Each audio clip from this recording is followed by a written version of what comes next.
সালটা 1857। সিপাহী বিদ্রোহে দামামা বাজল এবং সেই সিপাহী বিদ্রোহ ধীরে ধীরে মহাবিদ্রোহের আকার নিল। সিপাহীদের মধ্যে শুধু সীমাবদ্ধ থাকলো না, দেশের সমস্ত মানুষ, সমস্ত পেশার, সমস্ত ধর্মের বর্ণের মানুষ এই বিদ্রোহে যুক্ত হলো।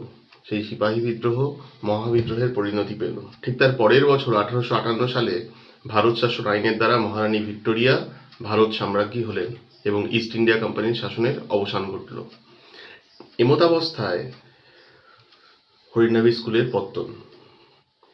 যদিও প্রতিষ্ঠা সাল হিসেবে 1866 লেখা থাকে, কিন্তু ওই 1866 সালে প্রথম বছর হরিনাবি স্কুলের ছাত্রছাত্রীরা ম্যাট্রিক পরীক্ষা দিয়েছিল কলিকাতা বিশ্ববিদ্যালয়ের অধীনে।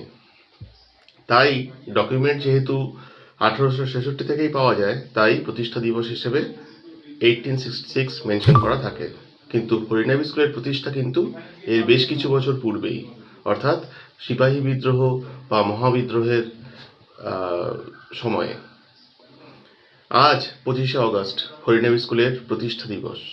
হরিনাবি স্কুলের দেখতে দেখতে বয়স 150 পেরিয়ে 175-এর দিকে আমরা এগিয়ে চলেছি এবং আজ হরিনাবি স্কুলের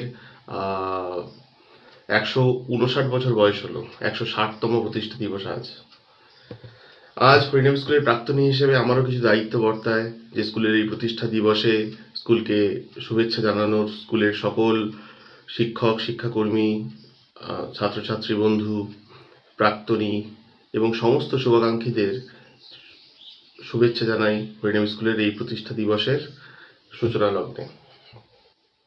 আর যেটা বলতে হয়, এই 150 বছর পেরোনোতে হরিনাবি স্কুল অনেক স্কলার, অনেক বিখ্যাত মনীষী, অনেক বিখ্যাত মানুষ, তাদের শিক্ষকতা, তাদের পঠন পাঠন সমস্ত কিছু এই স্কুল থেকেই হয়েছে। আজ অনেক বিষয়ে প্রশ্ন করতে ইচ্ছা করে, কিন্তু এই প্রতিষ্ঠা দিবসের শুভক্ষণ এই প্রশ্নগুলি করার জন্য নয়।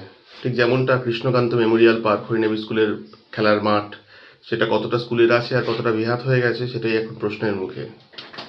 এছাড়া হরিনাবি স্কুলের আগে, অর্থাৎ আমি যখন 90s হরিনাবি স্কুলে ক্লাস 5-এ উঠেছি, সেই সময় কিন্তু স্কুলে যখন ক্লাস 5-এ অ্যাডমিশন টেস্ট দিয়ে ভর্তি হতে হতো। আমরা যারা স্কুলে প্রাইমারিতেও পড়তাম তাদেরকেও অ্যাডমিশন টেস্ট দিতে হতো এবং বাইরে ছাত্রছাত্রীরাও দিত। সেই সময় হরিনাবি স্কুলে পড়াটা একটা ম্যাটার অফ প্রাইড ছিল। 75 নম্বরের অ্যাডমিশন টেস্ট থাকতো, তার মধ্যে কি না থাকতো, সাহিত্য, বিজ্ঞান, ইংরেজি, অঙ্ক, সাধারণ জ্ঞান, কারেন্ট অ্যাফেয়ার্স, তার মধ্যে রাজনীতি, খেলা, ধর্ম, সমস্ত